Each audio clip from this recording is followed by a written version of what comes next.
विद्यार्थियों, देव classes YouTube channel पर एक बार पुनः आपका स्वागत। मैं डॉक्टर राकेश मेहर देव क्लासेज की स्थायी फैकल्टी के रूप में आपको कुछ वीडियो डाल रहा हूं राजस्थान के संदर्भ में। मैंने राजस्थान के संदर्भ में राजस्थान के प्राचीन सिक्के, राजस्थान के वाद्य यंत्र, ये 2 वीडियो और एक राजस्थान का जुगलबंदी संबंधी मैंने 3 वीडियो डाल दिए। ये मेरा 4था वीडियो है राजस्थान के संदर्भ में। मैंने इसका एक पार्ट ले लिया था राजस्थान की प्राचीन सभ्यता का, आज ये मेरा दूसरा पार्ट है। प्रिय विद्यार्थियों, मैं आपसे कहना चाहता हूं कि इस लॉकडाउन की महामारी संकट में संस्थाएं बंद होने के कारण अनेक लोग यूट्यूब पर ऑनलाइन किसी भी प्रकार से वीडियो डाल रहे हैं या पढ़ा रहे हैं। बहुत अच्छा है, मुझे बहुत खुशी होती है कि अध्यापक भी विद्यार्थियों के साथ खड़े हुए हैं। लेकिन मैंने कुछ वीडियो मैं भी देखता हूं, मेरी शुरुआत पढ़ने की आदत रही है, इसलिए मैं भी उन वीडियो को देखता हूं तो मुझे बड़ा अचंभा होता है। हालांकि मैं किसी की बुराई नहीं कर रहा हूं, सब अच्छा कर रहे हैं, लेकिन जब देखा जाता है तो उनमें जो मैटर होता है, जो विद्यार्थियों के साथ दिखाया जाता है, जो विद्यार्थियों को दिखाया जाता है, उसको देखकर बड़ा दुख होता है कि क्या जो मैटर बताया जा रहा है, क्या ये कंपटीशन में आया है का क्यों? क्या इससे विद्यार्थी का पेपर हल हो सकता है क्या? मुझे तो नहीं लगता। मेरे लगभग 15 साल इस कंपटीशन में हो गया मुझे।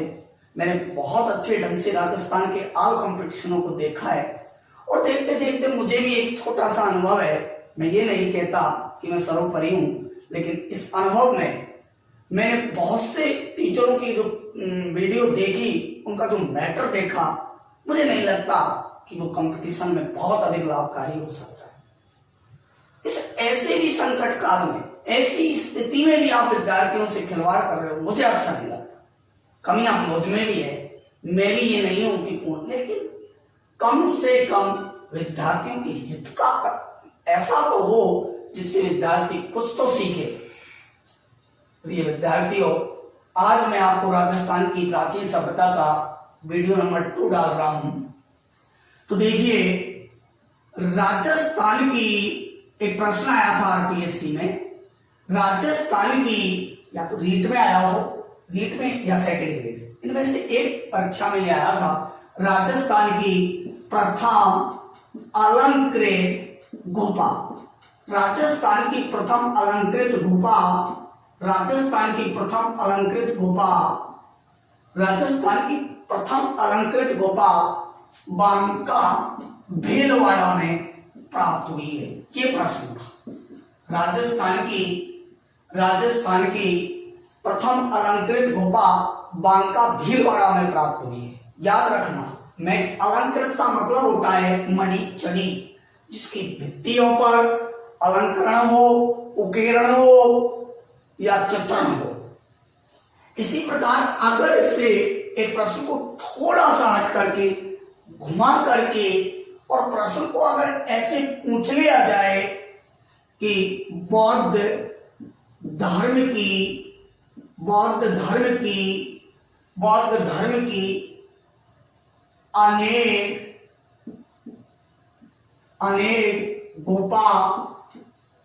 अनेक गुफा, बौद्ध धर्म की अनेक गुफा किस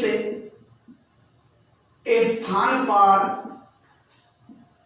प्राप्त, चाहे इस तरह से नहीं तो अगर ऐसे दे दे कि बौद्ध धर्म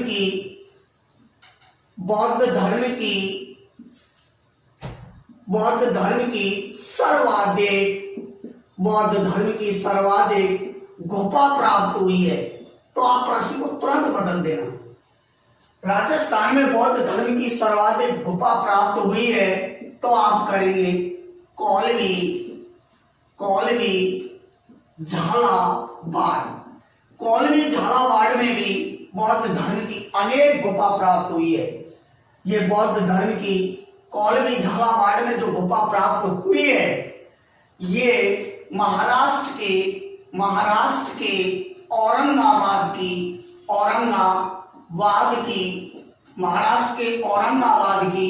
अजंता एलोरा गुफाओं से बहुत अधिक समानता रखती है। इसीलिए कौलवी झालावाड़ को राजस्थान का अजंता एलोरा कहा जाता है। राजस्थान का अजंता एलोरा कौलवी झालावाड़ को कहा जाता है, जहां बौद्ध धर्म से संबंध रखने वाली अनेक गुफाएं प्राप्त हुई है। लेकिन राजस्थान की पहली अलंकृत गुफा बांका भीलवाड़ा में प्राप्त हुई है। इसी संदर्भ में मैं आपको कुछ प्रश्न और बता रहा हूं, वो ध्यान से देखें। इसी प्रकार एक प्रश्न है, इसके बाद एक सभ्यता लूंगा। आप कई बार राजस्थान की सवारी प्रसिद्ध है, सवारी राजस्थान में बहुत प्रसिद्ध है। पेन कॉपी खोलिए और इस प्रश्न को आप नोट करते जाइए मेरे साथ साथ। तो सवारी राजस्थान में एक है कैमल या ऊंट की सवारी,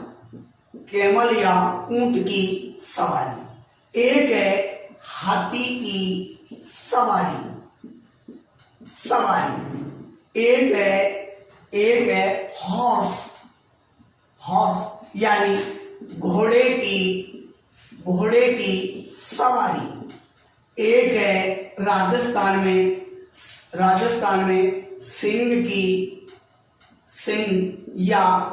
सिंह या टाइगर, चलो टाइगर लिख लेते हैं, टाइगर की सवारी, एक है लायन की सवारी, एक है गधों की सवारी, एक है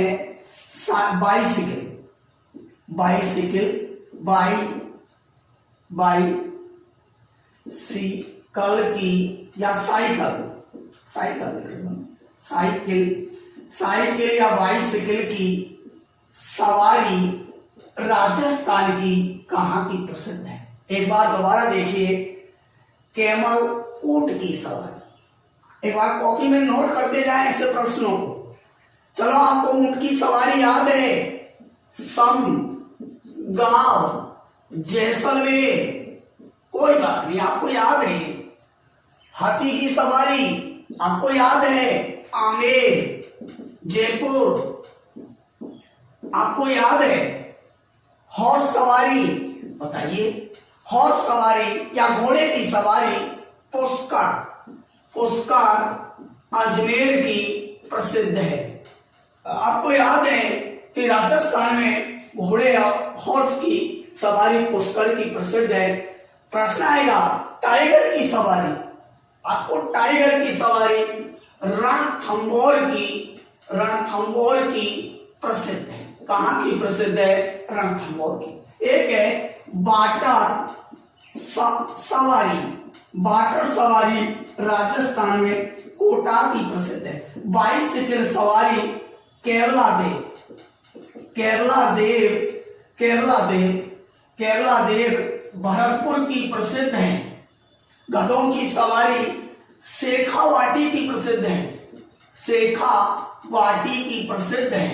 तो लायन सवारी, इधर देखिए सर, एक बार रिपीट करते चलिए साथ साथ, लायन सवारी कहाँ की प्रसिद्ध है? छोड़ दिया मैंने प्रश्न आपको, प्रश्न को यहीं रोक दिया। एक बार पुनः देखिए, चलो देखिए, समझने की कोशिश कीजिए। हो सकता है एक पॉइंट आता है, दूसरा नहीं आता है, इसलिए याद रखना है। कैमल ऊंट की सवारी समगाम जैसलमेर, हाथी सवारी आमेर जयपुर, हॉर्स सवारी पुष्कर, हॉर्स घोड़े की सवारी, टाइगर सवारी रणथंभौर, लायन सवारी पूछा है मैंने गधों की सवारी शेखावाटी, बाइसिकल सवारी केवलादेव भरतपुर, वाटर सवारी कोटा, वाटर सफारी या वाटर सवारी कोटा, साइकिल सवारी केवलादेव भरतपुर। घोड़ों की मैंने बता दिया, थोड़ा ध्यान रहे, हॉर्स या घोड़े की पूछी जा सकती है। और मैंने छोड़ दिया लायन सवारी ये नाहरगढ़ जयपुर की प्रसिद्ध है, जो आपको मैंने 2 मिनट सोचने के लिए छोड़ा था। तो इस प्रकार से राजस्थान में कैमल सवारी, ऊंट की सवारी, संग्राम जैसलमेर हाथी सवारी, आमेर हॉर्स सवारी, पुष्कर टाइगर सवारी, रणथंबोर लायन सवारी, नाहरगढ़ गद्दों की शेखावाटी, बाइसिकल सवारी केवलादेव, वाटर सवारी कोटा, ये राजस्थान की प्रसिद्ध सवारी रही। अब मैं राजस्थान की आपको एक प्राचीन सभ्यता के बारे में बता रहा हूं, तो ध्यान से देखें। राजस्थान के संदर्भ में कई प्रकार के प्रश्न आते हैं। एक इस गुफा वाले प्रश्न को आप याद रखेंगे, प्लीज सवारियों को याद रखेंगे, क्योंकि इस तरह के प्रश्न कई बार आते हैं। और हमसे एक कौलवी झालावाड़ जो राजस्थान का अजंता एलोरा कहलाता है, इसको भी आप ध्यान रखते चलेंगे। आगे देखिए, मैं आपको इसी प्रकार से ऐसा नहीं पढ़ाना चाह रहा हूं। कुछ लोग सोचते हैं कि यार ऑनलाइन पढ़ा देंगे, वीडियो में सब कुछ बता देंगे तो पढ़ने कौन आएगा। ऐसा बिल्कुल नहीं है। सब मेरे में क्षमता है, विद्यार्थी हमसे जुड़े हुए हैं, विद्यार्थियों का अटूट विश्वास है, वो कभी नहीं टूटता है। चाहे हम किसी भी स्टेंड पर या कहीं भी हम खड़े रहें, कहीं से भी पढ़ाएं, बिल्कुल विश्वास के साथ। मेरे पर विश्वास है, मेरी मेहनत पर विश्वास है, इसलिए इन चीजों को नहीं सोचें। आगे देखिए, मैं आपको एक सभ्यता के बारे में बता रहा हूं। राजस्थान में एक प्रश्न आता है, बैराट सभ्यता। आज हम बात करेंगे बैराट सभ्यता की। बैराट सभ्यता पढ़ने से पहले मैं आपको कुछ बातें बताना चाह रहा हूं कि बैराट सभ्यता क्या है, कैसी है, ये ध्यान से सुने। इस सभ्यता की ये नॉर्मल चीज है। इस सभ्यता की खोज 1936 में दयाराम साहनी ने की थी। कोई बात नहीं, इन चीजों को जगह स्थान बिल्कुल आप सब जानते हैं। ये बाण गंगा नदी के तटीय क्षेत्र जयपुर में स्थित है। कोई बड़ी बात नहीं है। इन पढ़ने के लिए तो आप किताब आप लगभग जानते हैं मेरे विद्यार्थी। और तीसरा है प्रिय विद्यार्थियों, वो है उत्खनन करता। तो बिल्कुल 1963 में नील रतन बनर्जी और कैलाश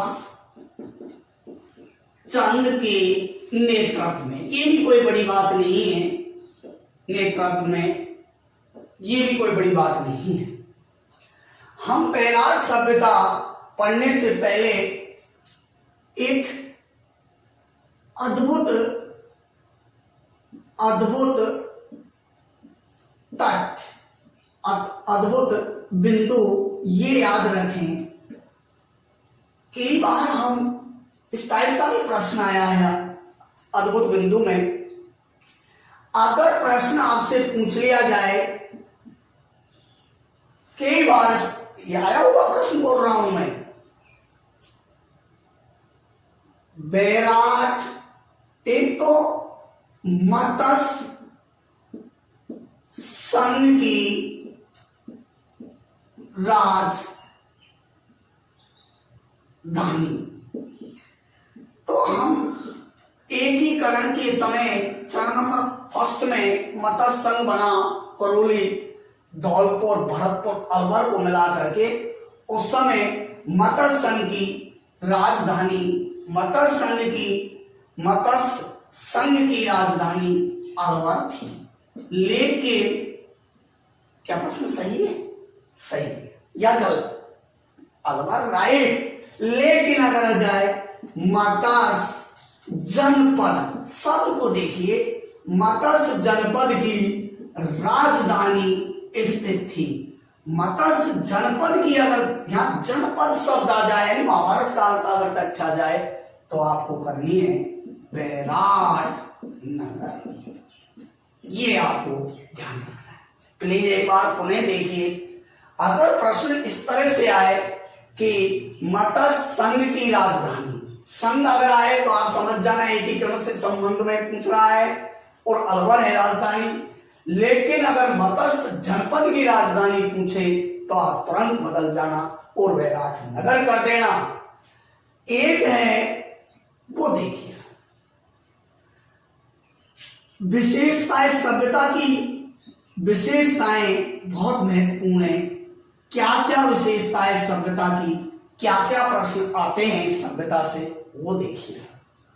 सबसे पहले मैं आपको कहना चाहता हूं, इसे विदेशी राजकुमारों की तीर्थ स्थली कहते हैं। इसे विदेशी राजकुमारों की तीर्थ स्थली कहते हैं। अभी गुरु जी क्यों कहते हैं?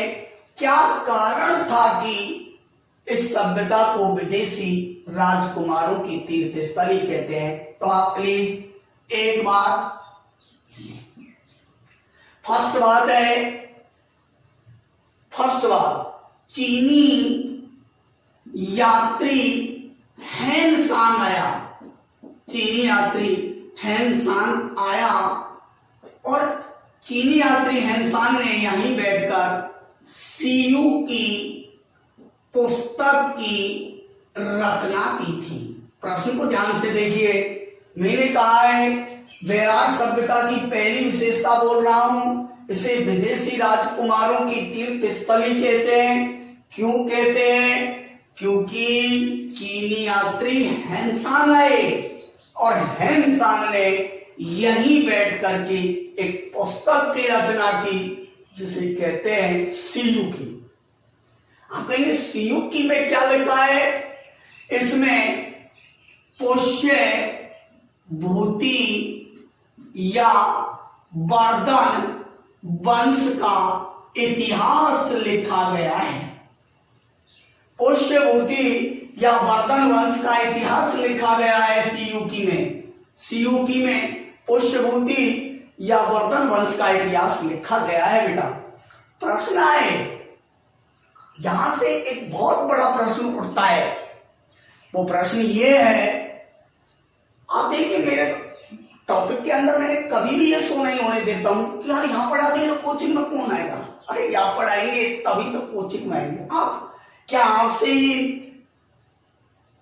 कोचिंग प्रारंभ होती है या कंपटीशन प्रारंभ और अंत होता है? नहीं, आपके पीछे बहुत भीड़ है, आपके पीछे बहुत लंबी लाइन है। उस लाइन पर नजर रखिए। आप तो उस लाइन के विजेता बनो और आपके पीछे जो लाइन में कुछ खड़े हैं वो मेरे निशाने पर है। आप समझ गए होंगे। दोबारा देखिए विशेषता नंबर फर्स्ट, इसे विदेशी राजकुमारों की तीर्थ स्थली कहते हैं। चीनी यात्री हैनसांग आया, हैनसांग ने यहाँ बैठकर सीयू की पुस्तक लिखी और पुष्यभूति वंश का वर्णन है, वर्धन वंश का वर्णन है। प्रश्न मेरा यह है कि राजस्थान में वर्धन या पुष्यभूति वंश का संस्थापक कौन था? सर, यह हर्षवर्धन के शासनकाल में आया है हैनसांग। सर, बौद्ध धर्म का अध्ययन करने के लिए आया है। लेकिन याद रहे राजस्थान में इस वंश का संस्थापक प्रभाकर वर्धन था। हर्षवर्धन नहीं कर देने तो गलत हो जाएगा। प्लीज नोट करिए कॉपी में। राजस्थान में पुष्यभूति या वर्धन वंश के संस्थापक प्रभाकर वर्धन थे। ये स्पष्ट करता है सियुकी। सियुकी के रचनाकार है हेनसांग। हेनसांग एक चीनी यात्री थे। प्लीज ये बात को आप ध्यान रखें। इसे तीर्थ यात्रियों का राजकुमार भी कहते हैं, शाक्यमुनि भी कहते हैं। इसे तीर्थ यात्रियों का राजकुमार भी कहते हैं। तीर्थ यात्रियों का राजकुमार भी कहते हैं इंसान को। प्लीज ध्यान रहे। तो एक दूसरा पॉइंट याद देखें, बीच में क्या बोल रहा हूं। मौर्य वंश के महान शासक अशोक आए। कौन आए? अशोक। और अशोक ने यहां आकर के अपने धर्म गुरु उपदेव गुप्त के साथ यहाँ आए और यहां आकर के बौद्ध धर्म ग्रहण किया था, ऐसे प्रमाण मिले हैं। तो एक चीनी यात्री इंसान, मौर्य वंश के महान शासक अशोक। आपको पता होना चाहिए कि यहाँ एक भाब्रू शिलालेख मिला है। ये शिलालेख प्राप्त हुआ है। इस शिलालेख के संदर्भ में आपको कुछ बातें बता देता हूं जो आप नोट कर लीजिए, कॉपी में लिखिए। ये ब्राह्मी लिपि में लिखा गया है। ये ब्राह्मी लिपि में लिखा गया है। ये ब्राह्मी लिपि में लिखा गया है। कौन सी लिपि में? ब्राह्मी लिपि में। दूसरा, इसकी खोज 1837 में कर्नल वर्ट ने की थी।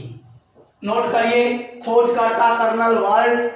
इसका अध्ययन 1881 में, इसका अध्ययन 1881 में कार्ल लाइन ने किया था। ये वर्तमान में कलकत्ता संग्रहालय में रखा गया है। इसे कलकत्ता ले जाया गया। 1840 में इसे कलकत्ता ले जाया गया। 1840 में कलकत्ता ले जाया गया। 1837 में इसकी खोज की कर्नल वर्ट ने। 37 में खोज की कर्नल वर्ट ने इसकी खोज की थी। ये ब्राह्मी लिपि में लिखा है। इसमें बौद्ध धर्म के धम्म, संघ और बुद्ध के प्रति अशोक की विचारधारा समर्पणता, अशोक को बौद्ध धर्म के त्रिरत्नों के प्रति समर्पणता दिखाई गई है। इस आक्रोश शिलालेख को मौर्य काल का शिक्षा फलक, देखिए, मौर्य काल का शिक्षा फलक भी कहा जाता है। एजुकेशन फाटक है ये मौर्य काल का। इसे मौर्य काल का शिक्षा फलक कहते हैं। बौद्ध धर्म के त्रिरत्न धम्म, संघ, बुद्ध के प्रति अशोक मान की समर्पणता को दर्शाया गया है। भाब्रू शिलालेख ये बीजक की पहाड़ी पर प्राप्त हुआ है, क्योंकि यहाँ 3 पहाड़ी है। एक है बीजक पहाड़ी, एक है भीम पहाड़ी और एक है गणेश पहाड़ी। ये 3 पहाड़ी है। इनमें से ये जो लेख मिला है भाब्रू शिलालेख, ये बीजक की पहाड़ी पर मिला है। 2 बातें आपके सामने क्लियर हुई। तीसरा इसमें पॉइंट है सी। चीनी यात्री इंसान आ गया, मौर्य वंश के अशोक मान आए। यहाँ यूनानी शासक मिनेंडर आया था। और चौथा अगर पॉइंट करें हम भी, तो वो है यहाँ हूण वंश के शासक मिहिर कुल आए। कौन आए? मिहिर कुल। और मिहिर कुल ने ही आग लगाकर इस सभ्यता का विनाश कर दिया था। इसीलिए इसे बैराट सभ्यता का विनाशक कहा जाता है। तो प्रश्न है, बैराट सभ्यता का विनाशक मीरकुल हुण वंश के शासक थे। मीरकुल ने सभ्यता का विनाश किया था। यूनानी शासक मेनेंडर आया। इन चार कारणों से मैं इस बैराट सभ्यता को विदेशी राजकुमारों की तीर्थ स्थली कहते हैं या तीर्थ स्थली नाम दिया है। तो याद रहे, विदेशी राजकुमारों की तीर्थ स्थली के चार कारण है, हिंसा का आना, अशोक महान का आना, यूनानी मेनेंडर का आना और मिहिर कुल का आना। ये चार कारणों से इसे विदेशी राजकुमारों की तीर्थ स्थली कहते हैं। आप कहेंगे सर, अगर प्रश्न है विदेशी यात्रियों का राजकुमार किसे कहा जाता है, तब हिंसन करना। और विदेशी राजकुमारों की तीर्थ स्थली पूछे तो आप बैराट करना। एक बार पुणे मेरे इस तुलनात्मक पॉइंट पर आइए।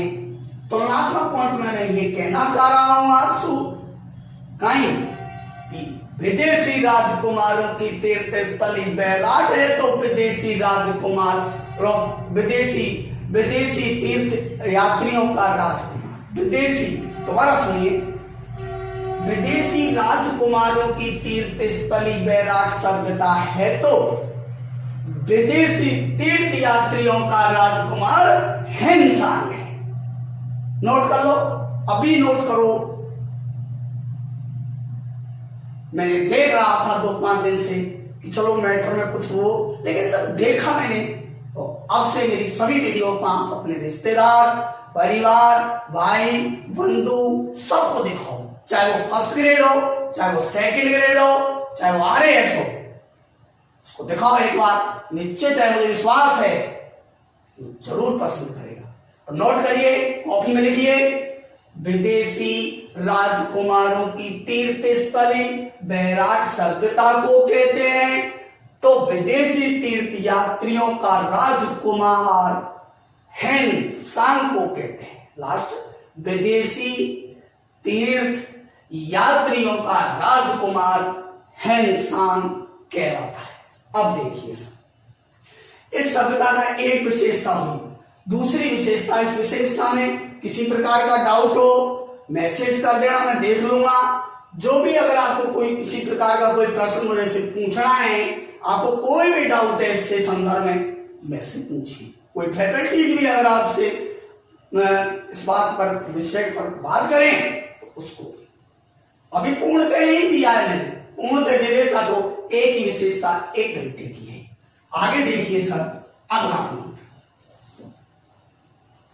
दूसरी विशेषता है इसी सभ्यता की, हम बात करेंगे बैराट सभ्यता की, जो जयपुर में है। ये महाभारत काल में पांडवों से जुड़ा स्थल है। कहा जाता है पांडवों ने यहाँ वनवास काल काटा, लेकिन हम वनवास पढ़ने के लिए यहाँ नहीं है टाइम, और ना ही कंपटीशन में इस प्रकार के कोई प्रश्न आते हैं। या यहाँ यादववंशीय यादवों के शासन का उल्लेख है। मनसा यहाँ के यादवों की कुलदेवी थी, लेकिन नहीं पढ़नी, ऐसे नहीं पढ़ा है। इनको क्या पढ़ा कि बच्चा ये पढ़ने आएगा क्या? क्योंकि महाभारत से क्या मतलब है, कोई ये थोड़ी पूछेगा भीम ने बाण से चला दिया, बाण गंगा उत्पन्न हो गई। आज तक कंपटीशन में इनकी हो गई। सारे जैसे कई ऐसी पैटर्न के इनको ही लगे रहते हैं, तीर कमान से बाण चला दो, बाण गंगा निकल गई, द्रौपदी आई, पांडव आए, वो हुआ, वनवास काटा, कहां रुके? क्या यही पूछते हैं क्या? नहीं, कभी नहीं पूछते इस तरह के कोई प्रश्न। हमने तो देखे नहीं, और उन्होंने देखे हैं तो बताएं कि यहां इस तरह का कोई प्रश्न आया है। देखिए आगे दूसरा, इस सभ्यता भारत में सबसे प्राचीन भारत में सबसे प्राचीन मंदिरों के इतिहास से प्रमाण यहीं पर प्राप्त हुए हैं। राजस्थान में नहीं, अपूर्व पूरे भारत में सबसे प्राचीन मंदिरों के ऐतिहासिक प्रमाण यही प्राप्त हुए, अर्थात मंदिरों की शुरुआत ही, मंदिर निर्माण की शुरुआत ही पूरे भारत में वैराट से मानी जाती है। इसीलिए इसे मंदिरों की जननी, मंदिरों की जननी, अगर मंदिरों की नगरी पुष्कर है तो मंदिरों की जननी वैराट सभ्यता है। मुझे मुंह में कुछ चीजें आप देखनी है। मैं जितनी भी मैंने संविधान को, चलिए आप भी समझते हैं, 2-3 दिन से जो वीडियो में डाल रहा था उसमें यही देख रहा था थोड़ा सा, लेकिन जब मैंने देखी, वीडियो देख रहा था, देखा कुछ भी नहीं है। बच्चे पढ़े तो क्या पढ़े, लेकिन मैं विश्वास दिलाता हूं आप पूरी वीडियो देखिए, लॉकडाउन कितने भी दिन का रहे, आपको बहुत अच्छा मैटर दूंगा। मंदिरों की जननी वैराट को कहते हैं तो मंदिरों की नगरी पुष्कर को कहते हैं। आगे देखिए, यहां जो मंदिर है उनमें देखें, यहां जो मंदिर है वो बौद्ध धर्म की हीनयान शाखा से संबंध है, महायान के नहीं है सब। याद रहे, यहां जितने भी मंदिर है वो बौद्ध धर्म की हीनयान शाखा से संबंध रखते हैं। प्रश्न है कि वैराट सभ्यता में बौद्ध धर्म की किस शाखा के मंदिर हैं, तो प्लीज आप करेंगे हीनयान। दूसरा, यहां गोल गुंबद वाले मठ, मंदिर या बौद्ध विहारों के अवशेष प्राप्त हुए। राजस्थान में सर्वाधिक, अगर ये प्रश्न तो आप आंख मीच के करिए, मौर्यकालीन या बौद्धकालीन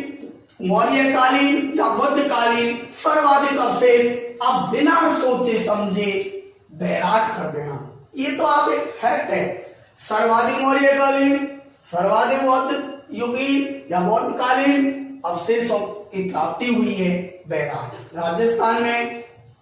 राजस्थान में मंदिरों की जननी, ये राजस्थान में नहीं, अब पूरे भारत में ही मंदिरों की जननी है, क्योंकि सबसे प्राचीन मंदिर यही।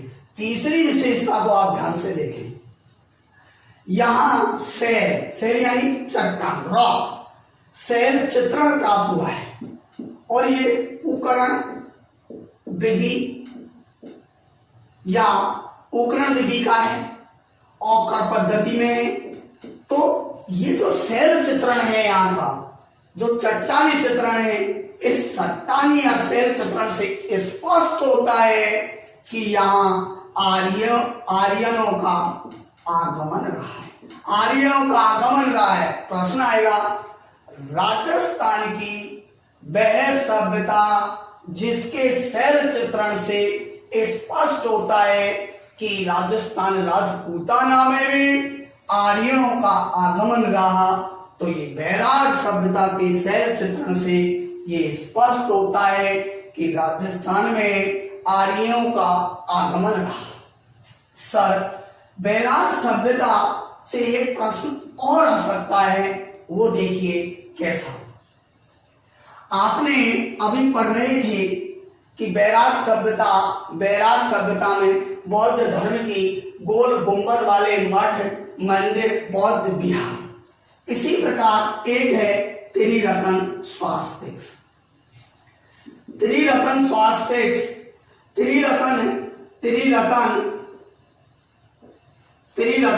स्वास्तिक्स के बारे में आप पढ़ रहे थे, तो ध्यान से सुने। दो तरह से प्रश्न उठता है। अगर प्रश्न आए कि सूर्य की पूजा के रूप में त्रिरत्न स्वास्तिक्स के राजस्थान में सबसे प्राचीन अवशेष कहां मिले हैं, तो आप वैराट करेंगे। लेकिन आपने देखा होगा स्थापित कला में, भवन निर्माण में भी, घरों की चौखट में, घरों की पोलों पर, दरवाजों पर, स्तंभों के पर, पट्टियों पर, दीवारों पर एक काले रंग का त्रिरत्न स्वास्तिक्स बनाया जाता है। वो है काले रंग का अगर त्रिरत्न स्वास्तिक अगर हो तो वो है वास्तु दोष।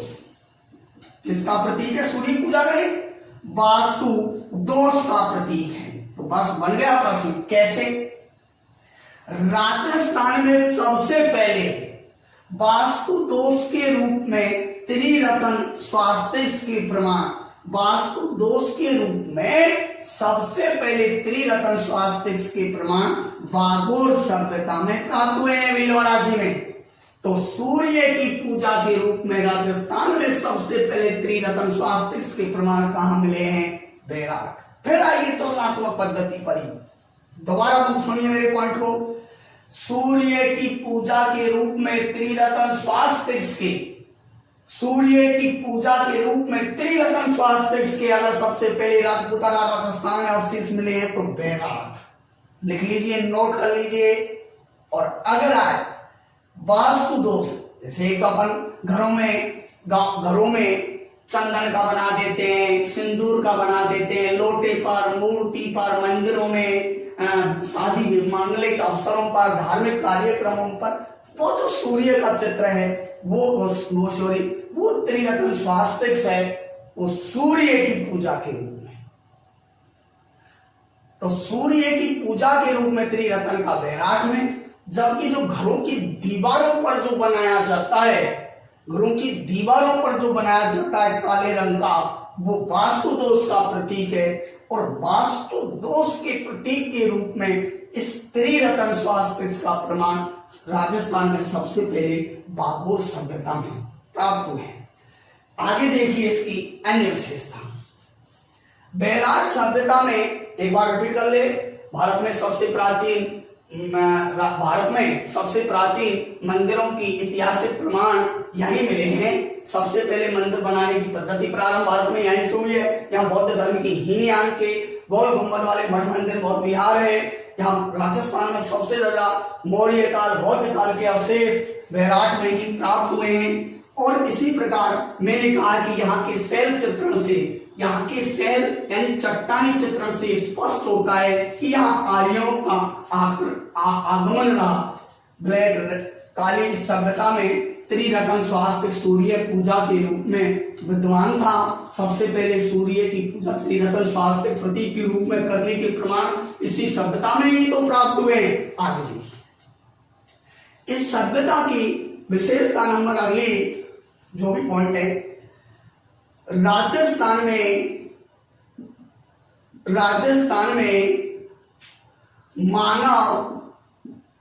मानव सौंदर्य भाव की शुरुआत राजस्थान की किस सभ्यता से है? तब भी आपको आंख नीच के बैराट करना है।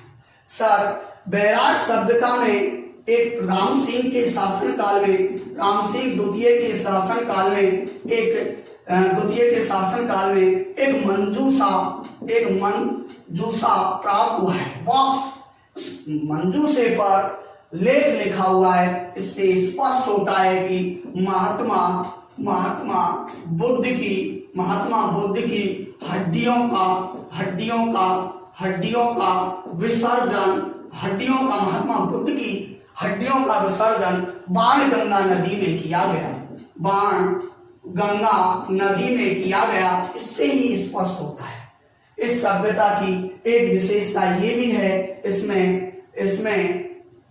अशोक के पंचमार्ग और आहत मुद्राएं प्राप्त हुई है। यहाँ अकबर की मुगल बादशाह अकबर की टकसाल थी। यहाँ मुगल बादशाह अकबर की भी टकसाल रही है इस बैराट में। प्लीज याद रहे, बैराट की बीचक पहाड़ी बहुत महत्वपूर्ण पहाड़ी है। इस पहाड़ी पर ही स्तूप वगैरह यानी बौद्ध विहारों के सर्वाधिक प्रमाण किस पहाड़ी पर है? तो आप बीचक पहाड़ी करेंगे। बीचक का मतलब भी स्तंभ होता है, लेख होता है बीचक का मतलब भी। बैराट बैराट सभ्यता और बालाथल सभ्यता। बैराट और बालाथल सभ्यता, इनसे ये दोनों ही सभ्यताओं में हाथ से बने सूती के वस्त्रों के भी इस बैराट सभ्यता में अवशेष प्राप्त हुए हैं।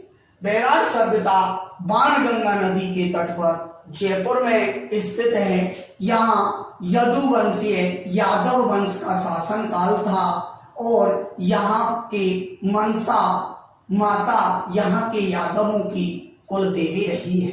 सर, इसे ब्लैक रेड सभ्यता भी कहते हैं। यहाँ की जो मृद भांडे हैं, बर्तन भांडे हैं, उन पर ब्लैक और रेड औकर पद्धति से चित्रण किया गया है।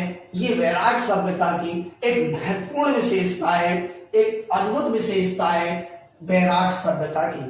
बैराट सभ्यता की एक ये भी आपको याद रखें कि राजस्थान में मैं आपसे ये नहीं कह रहा हूं कोई गुफा नहीं, गुफा अगर बौद्ध धर्म की आपसे पूछे तो मैंने अभी आपको कॉल में झालावाड़ बताया, यहाँ बौद्ध मंदिर हैं, मठ हैं, गोल गुंबद वाले हैं, बौद्ध विहार हैं। हिंसांग ने अपने इन बौद्ध विहारों का सियुकी में भी उल्लेख या वर्णन किया था। बैराट ये आप कभी इसको याद रहे कि जयपुर में करना है, ध्यान रहे कि इसका उल्लेख जयपुर में है। तो ये रही आपके लिए एक महत्वपूर्ण सभ्यता, बैराट सभ्यता। एक प्रश्न अगर आपसे ध्यान रहे, आपको एक फर्स्ट ग्रेड में एक बार जो पहली बार फर्स्ट ग्रेड की एग्जाम हुई थी उसमें एक प्रश्न दे दिया था जोधपुरा सभ्यता। तो जोधपुरा सभ्यता ये भी जयपुर में है। कहाँ है? जयपुर में। लेकिन उसने नदी पूछ लिया था। ये जोधपुरा सभ्यता कौन सी नदी के तट पर है? ये बाणगंगा नदी के तट पर नहीं है, ये सावी नदी के तट पर है, जयपुर में ही, लेकिन एक अंतर प्रवाह की नदी सावी नदी के तट पर है। और जयपुर की इस जोधपुरा ये लोहयुगीन सभ्यता है। कैसी सभ्यता है? लोहयुगीन सभ्यता है। और इस लोहयुगीन सभ्यता जोधपुरा में हाथी के दांतों के अवशेष प्राप्त हुए। यहाँ एक प्रश्न आपको शानदार बता रहा हूं, वो है इस प्रकार, देखिए। एक प्रश्न है दांतों के संदर्भ में, तो आप एक कड़ी बन जाएगी, शानदार कड़ी है, इसको इस प्रकार से आप रख सकते हैं। वो देखें, राजस्थान में, अभी मैं बता ही रहा था, राजस्थान में हाथी के दांतों के अवशेष, प्राचीनतम अवशेष, एक तो ये। दूसरा, राजस्थान में ऊंट के दांतों के प्राचीनतम अवशेष। और तीसरा है राजस्थान में चूहे के दांतों के प्राचीनतम अवशेष। ये 3 प्रकार के प्रश्न हैं। इसमें ही राजस्थान की जितनी भी सभ्यताओं में दांतों के अवशेष है वो हल हो जाएंगे। हाथी के दांतों के प्राचीनतम अवशेष मैंने अभी आपको बताया कि जयपुर की सावी नदी के तट पर एक लोहयुगीन सभ्यता जोधपुरा सभ्यता में प्राप्त हुए हैं। तीसरा, ऊंट के दांतों की, ये आहड़ उदयपुर की ही एक सभ्यता ईसवाल, जिसे आहड़ सभ्यता की औद्योगिक राजधानी कहते हैं, उस ईसवाल ईसवाल सभ्यता ये तो जयपुर में है ही, और ईसवाल सभ्यता ये उदयपुर में है, इसमें प्राप्त हुए। लेकिन चूहे के दांतों के अवशेष ये सोनू क्षेत्र जैसलमेर में प्राप्त हुए। तो अगर दांतों के संदर्भ में किसी प्रकार का प्रश्न आए तो आप इस प्रकार से हल करेंगे। आगे अगली सभ्यता मैं आपको बता रहा हूं, वो देखिए। कई बार हमसे प्रश्न पूछ लिया जाता है और हम उस प्रश्न को सही ढंग से कर नहीं पाते हैं। जैसे एक प्रश्न है, राजस्थान में आदिम संस्कृति का संग्रहालय एक किसे कहा जाता है? राजस्थान में आदिम संस्कृति का संग्रहालय। दूसरा है, भारत में सबसे संपन्न पाषाण कालीन सभ्यता। तीसरा अगर हमसे आए, राजस्थान में सबसे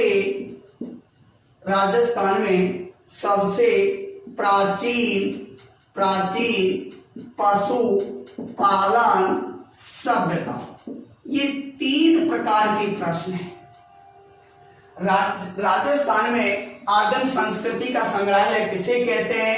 भारत में सबसे संपन्न पाषाणकालीन सभ्यता, राजस्थान में सबसे प्राचीन पशुपालन सभ्यता।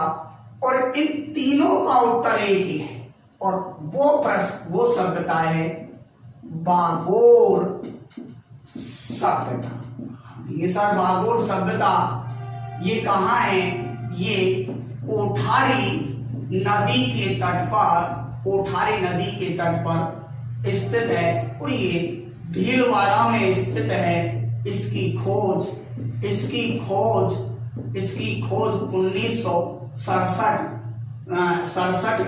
1967 में वीरेंद्र नाथ मिश्र ने की थी। ये तो कोई बड़ी बात नहीं है। तो ध्यान से देखिए, बागोर सभ्यता ये लगभग 3000 से 500 ईसा पूर्व की सभ्यता है।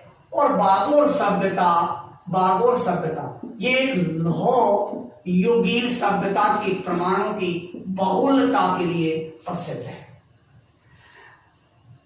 राजस्थान में आदिम संस्कृति का संग्रहालय इसीलिए कहते हैं क्योंकि सबसे प्राचीन पशुपालन सभ्यता के अवशेष यहीं मिले हैं, और सबसे संपन्न पाषाणकालीन सभ्यता है भारत की। इसीलिए तो बागोर सभ्यता को आदिम संस्कृति का संग्रहालय कहते हैं। और इस सभ्यता में पत्थर के चाक